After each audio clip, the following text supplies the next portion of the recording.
Ambati silks Kanchipuram sorry store now in Vijayawada. Exclusive పట్టు saris, సల్వాస్ and lehengas.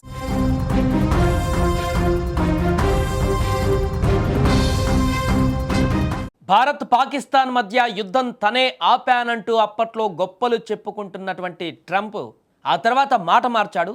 లేదు వారి మధ్య చర్చల వల్లే యుద్ధం సద్దుమణిగిందంటూ మాట మార్చిన ట్రంప్ ఇప్పుడు మరొకసారి మళ్ళా ఆ చర్చను తెరపైకి తెచ్చాడు. తాను 200% సుంకాలు విధిస్తానంటూ బెదిరించడంతోనే ఇరు దేశాలు వెనక్కి తగ్గాయన్నారు ట్రంప్.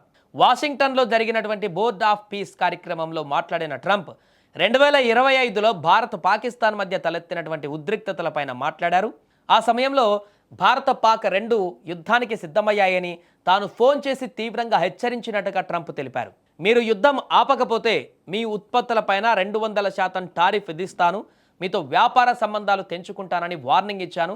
డబ్బు నష్టపోతామని తెలియగానే వారు వెనక్కి తగ్గారు, ఎందుకంటే డబ్బు కంటే ఏది ముఖ్యం కాదు కదా అని ఆయన వ్యాఖ్యానించారు.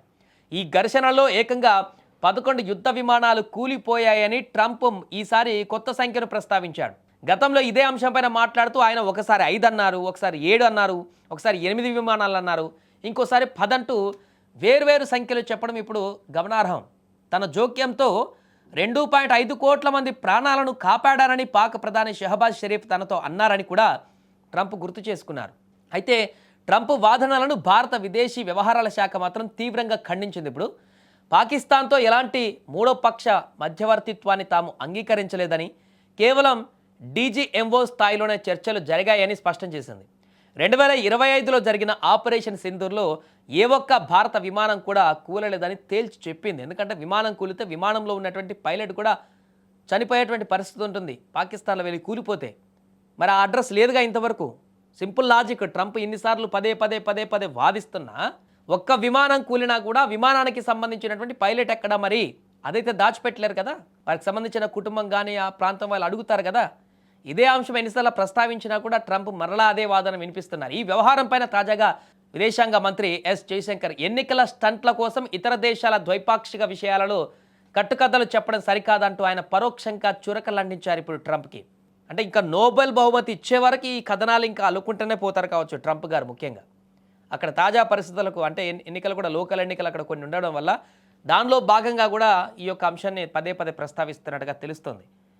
కానీ ఒక దేశానికి అధ్యక్షుడు, ప్రపంచంలో అగ్రరాజ్యానికి అధ్యక్షుడిగా ఉన్నటువంటి ట్రంప్ ఇలా రోజుకొక మాట మాట్లాడుకుంటూ, పూటకొక మాట మాట్లాడుతూ తనకున్నటువంటి హుందాతనాన్ని, తనకున్నటువంటి మాట విలువని తనకు తానుగా భస్మం చేసుకున్నట్టుగా కనపడుతుంది చాలా కాలం నుంచి. ఆపరేషన్ సింధూర్ దెబ్బ నుంచి ఒకరోజు మాట్లాడిన మాట ఇంకో రోజు ఉండదు, ఇంకో రోజు మాట్లాడిన మాట ఇంకో రోజు ఉండదు. ఒకరోజు సంఖ్య ఒకటి అంటారు, ఇంకో రోజు సంఖ్య ఇంకోటి అంటారు, ఒకరోజు నేనే ఆపానంటారు, ఇంకో రోజు లేదు వాళ్ళే ఆపుకున్నారంటారు. ఇలా విచిత్రమైనటువంటి మాటల ప్రవాహం అనేది ఆ దేశ అధ్యక్షుడి హోదాకే ఇప్పుడు తలనొప్పిగా మారినటువంటి పరిస్థితి ఏర్పడింది.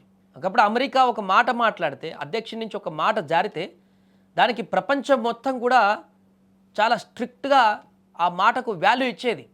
అంత వాల్యూ ఉండేది ఆ మాటలకి. ఇప్పుడు ట్రంప్ మాట్లాడే మాటలకు తర్వాత ఒకరోజు 200 సుంకాలు అంటాడు, ఇంకో రోజు 10 సుంకం అంటాడు, లేదు నేను సుంకాలు పెట్టట్లే అంటే ఇంకోసారి సుంకాలు విపరీతంగా పెంచేస్తా అంటాడు.